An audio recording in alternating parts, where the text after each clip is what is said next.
আমের নাম অনেকে রূপালি আম ডাকে। আমের নাম রূপালি নয়, এই আমের নাম হলো আম্রপালি। তো প্রসঙ্গক্রমে রূপালি শব্দটা চলে আসে।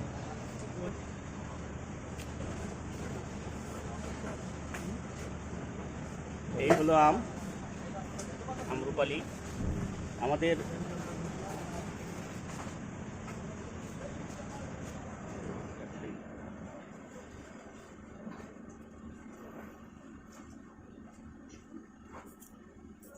কাঁচা আম কিন্তু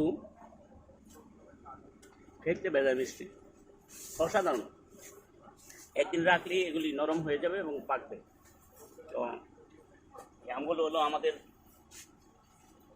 প্রজেক্টের, অর্থাৎ আমাদের অফিসের একটা প্রজেক্ট রয়েছে গাজীপুরে। ওই গাজীপুর প্রজেক্টের 4টা বাগান আছে। 4টা বাগানের মধ্যে আম্রপালি, তারপরে হাড়িভাঙা, হিমসাগর এবং ফজলি, এই 4টে বাগানের মধ্যে 4টা প্রজাতির আম হয় এবং ব্যাপক পরিমাণের আম ফলন হয় এই বাগানে। তো বাজারের তুলনায় আমাদের এমডি স্যার বলেছেন যে আমের দাম কম নেওয়ার জন্য। তো কর্মীদের সুবিধার্থে যারা একসাথে সব কিছু নিতে পারে, আমাদের এই সব থেকে সব ধরনের পণ্য একবারে নিতে পারে, বাইরে যাওয়ার কোনো দরকার হয় না, সব পণ্য নিতে পারে। পাশাপাশি মৌসুমি যে ফলগুলি, এই ফলগুলিও আমাদের এমডি স্যার ওই প্রজেক্টে চাষ করে থাকে। তো সেই হিসাবে আমরা আজকে আম্রপালি আম নিয়ে আসছি এবং আম্রপালি আম খুবই সুস্বাদু এবং টেস্টি।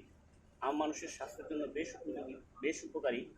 বিশেষ করে এই আমে রয়েছে প্রচুর পরিমাণে ভিটামিন সি এবং ভিটামিন এ। যাদের রাতকানা রোগ রয়েছে, সেই রাতকানা রোগীদের জন্য আম খুবই কার্যকরী ভূমিকা পালন করে।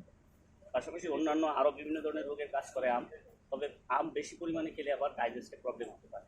তাই আম পরিমিত মাত্রায় খেলে স্বাস্থ্যের জন্য ভালো। আর বিশেষ করে এই জাতীয় অর্গানিক আমগুলি বাচ্চাদের জন্য বিরাট উপকার।